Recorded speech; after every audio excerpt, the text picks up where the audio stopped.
आज की हमारी कहानी है घूंघट। आज के समाज की कहानी। तो चलिए कहानी शुरू करते हैं। अरे रानी, ओ रानी, सो रही हो क्या अभी तक? रानी की जेठानी जोर जोर से चिल्ला रही थी घर के आंगन में खड़े होकर।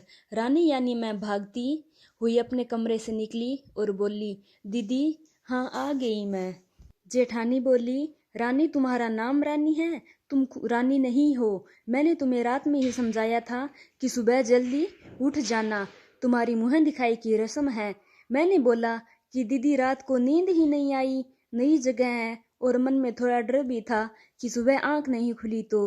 रजनी दीदी हंसती हुई बोली, रानी मेरी प्यारी देवरानी, जल्दी से घूंघट कर लो, अगर माँ जी आ गई तो हंगामा हो जाएगा। मैंने घूंघट किया ही था, तभी माँ जी वहां आ गई और कड़कड़ाती आवाज में बोली, चलो अब क्या यहीं गपशप मारती रहोगी तुम दोनों? हमने चलना शुरू ही किया था, तभी माँ जी ने रजनी दीदी के कंधे पर हाथ रखा और बोली, पता है ना कहाँ से जाना है और कैसे जाना है? माँ जी ने बोला कि अब जब भी कोई बड़ा तुम्हारे सामने खड़ा हो तो हमेशा घूंघट में रहना और कम से कम अपने बड़ों के सामने आना, और बिना घूंघट के तो कभी नहीं। रजनी दीदी कुछ बोली ही नहीं, बस अपना सिर हिलाकर हाँ बोल दिया। मैंने भी बस अपना सर हाँ में हिलाया। माँ जी के जाने के बाद मैंने पूछा, रजनी दीदी, आप तो स्कॉलर हो और इन सब चीजों को कैसे निभाते हो? रजनी दीदी मुस्कुराई और बोली कि मैं आपके जेठ जी से बहुत प्यार करती हूँ, इसलिए अभी तक चुपचाप सब चीजों को निभा रही हूँ। मैं कुछ नहीं बोली और चुपचाप रजनी दीदी के साथ घर के बाहर वाले कमरे में जाकर बैठ गई। वहां पर एक पड़ोस की आंटी जी बैठी थी। वो बोली कि यह कैसी बहू आई है, ससुर जी सामने खड़े हैं और ये यहाँ बैठी हैं। मुझे तो कुछ समझ ही नहीं आया, मतलब। रजनी दीदी बोली कि आंटी जी अभी नई बहू है, यहाँ के रीति रिवाज सीखने में थोड़ा समय लगेगा। रजनी दीदी बोली, वहां से उठकर मेरे कमरे में छोड़ेगी। 6 महीने यूं ही छोटी छोटी चीजों में बीत गए। फिर एक दिन मैं राहुल के साथ साड़ी लेने गई थी। राहुल का फोन आया और वो दुकान से बाहर बात करने चला गया। साड़ी की दुकान पर मैं बेधड़क होकर साड़ियां देख रही थी।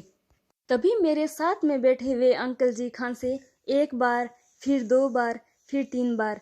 मैंने साड़ी वाले भैया से बोला कि भैया इन अंकल जी को पानी दे दो, बहुत खांसी हो रही है इन्हें।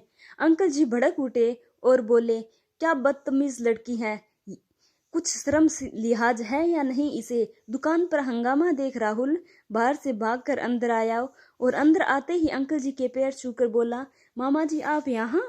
मैं घबरा के दुकान से बाहर निकल आई, एक लंबा घूंघट करके, और गाड़ी में बैठ गई। राहुल बाहर आया और गाड़ी में बैठकर गाड़ी बहुत तेज चलाने लगा। मैंने धीमी आवाज में पूछा, गाड़ी बहुत तेज चला रहे हो, कहीं एक्सीडेंट ना हो जाए? हम घर पहुंचे ही थे, तभी माँ जी जोर जोर से चिल्लाते हुए बाहर आई, देखो आ गई ये रानी साहिबा, खानदान की इज्जत मिट्टी में मिलाकर।